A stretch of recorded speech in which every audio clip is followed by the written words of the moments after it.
우리는 1장부터 37장까지 살펴보면서 사람의 마음이 얼마나 비진리로 가득 차 있는지를 발견할 수 있었습니다.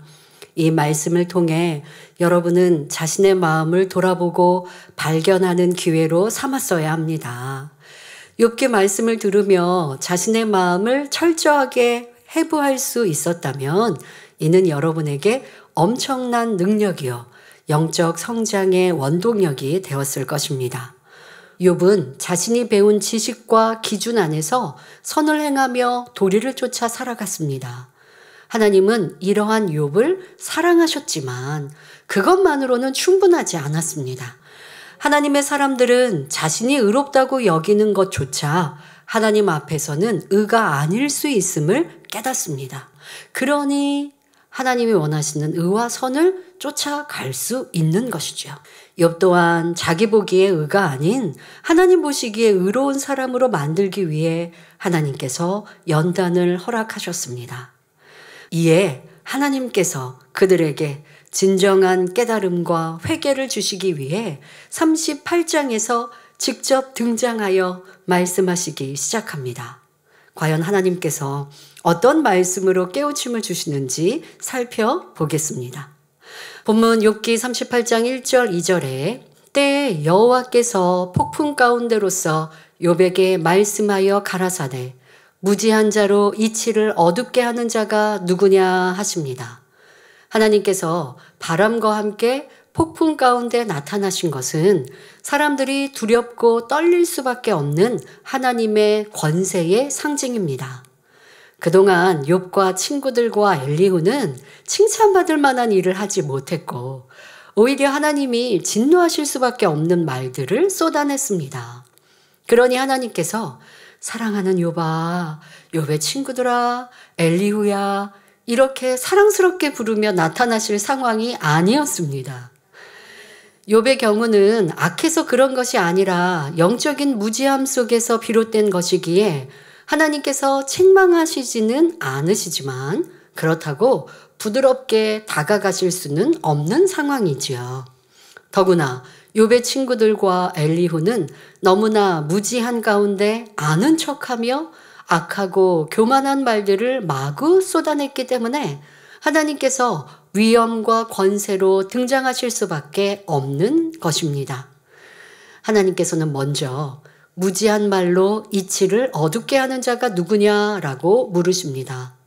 하나님께서는 왜 이들에게 무지하다고 말씀하시는 것일까요?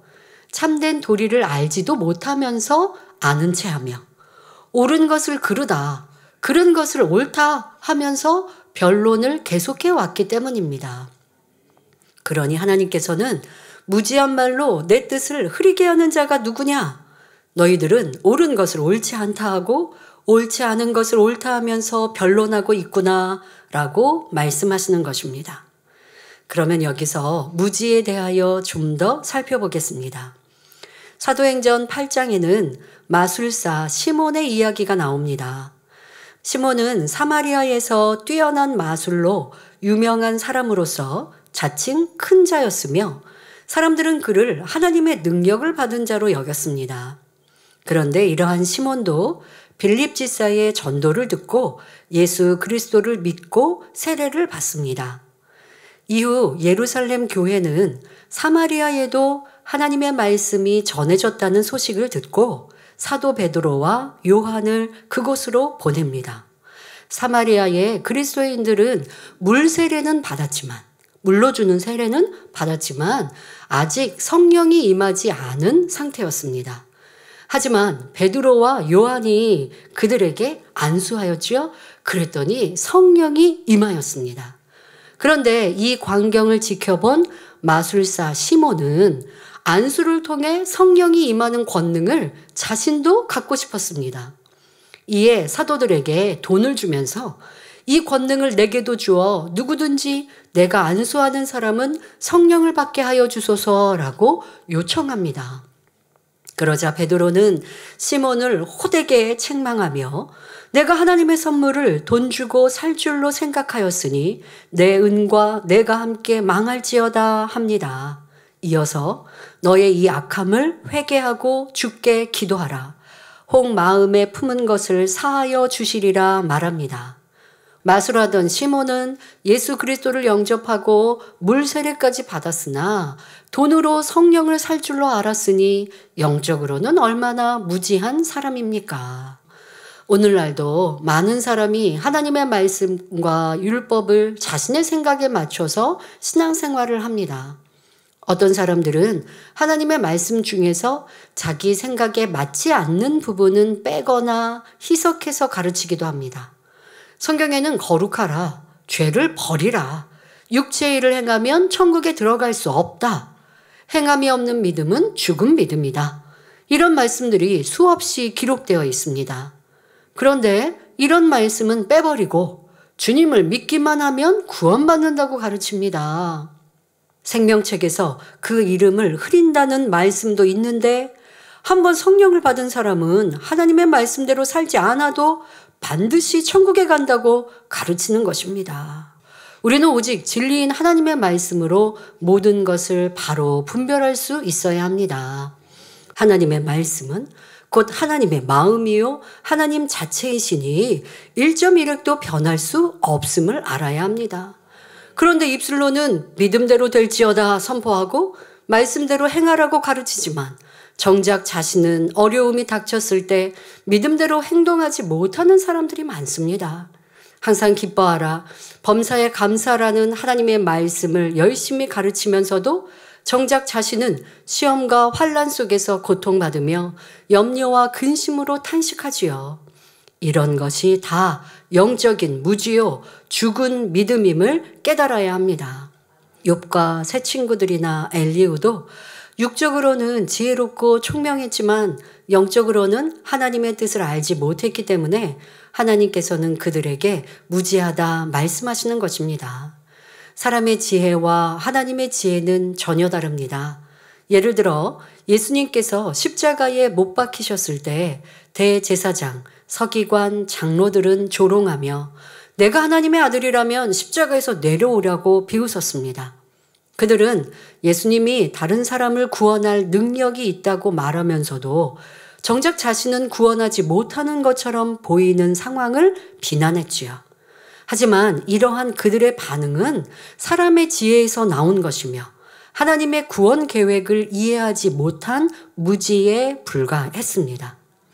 예수님이 당장 십자가에서 내려와 기적을 보여주신다면 모두가 믿을 것이라고 생각하는 것, 이것이 바로 사람의 지혜입니다. 예수님께서 우리 죄를 대신 지고 십자가에 달려 죽음에 이르는 것이 곧 구원의 길이요 하나님의 사랑입니다. 그러나 사람들은 이러한 도를 알지 못한 채 예수님께 십자가에서 내려오라며 조롱하고 멸시했으니 이것이 다 영적인 무지함인 것입니다. 계속해서 하나님께서 욥에게 하시는 말씀을 살펴보겠습니다. 욥기 38장 3절에 너는 대장부처럼 허리를 묶고 내가 내게 묻는 것을 대답할지니라 하십니다. 대장부란 건장하고 씩씩한 남자를 말합니다. 허리를 묶으라는 것은 정신을 똑바로 차리라는 말씀입니다. 현재 욥은 하나님께 무지한 말로 이치를 어둡게 하는 자가 누구냐라고 첫 마디부터 호통을 들었기에 사지가 부들부들 떨리고 있는 상황입니다. 그래서 하나님께서는 욥에게 남자답게 정신을 차리고 말씀을 경청하여 묻는 말에 대답하라고 명하시는 것입니다. 자, 이제 본격적으로 하나님께서 욥에게 질문을 하십니다. 욥기 38장 4절에 내가 땅에 기초를 놓을 때에 내가 어디 있었느냐? 내가 깨달아 알았거든 말할지니라 하십니다. 땅이란 사람이 사는 근본이며 인간 경작을 받는 곳입니다. 기초는 사물의 밑바탕을 말합니다.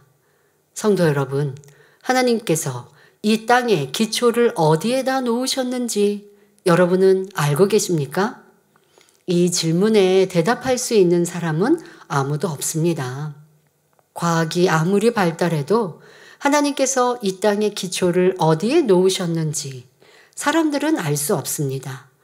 이는 하나님만이 아시기에 장차 우리가 천국에 가면 배우게 될 것입니다.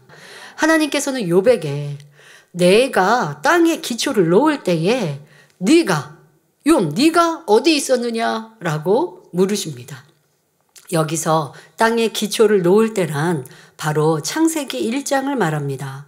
하나님께서는 인간 경작을 위해 이 땅을 만드시고 해와 달과 별 등을 만드신 후 마지막으로 인간을 만드셨습니다. 바로 이 사실을 욥에게 상기시키시며 내가 기초를 놓을 때, 즉 인간 경작을 위해 천지 만물을 창조할 때 너는 어디에 있었느냐? 내가 어디에 기초를 놓았는지 아느냐? 라고 물으십니다. 이어서 네가 깨달아 알았거든 말할지니라. 즉 네가 그렇게 잘 알면 대답해 보아라. 말씀하십니다. 이 상황을 비유 들어보겠습니다.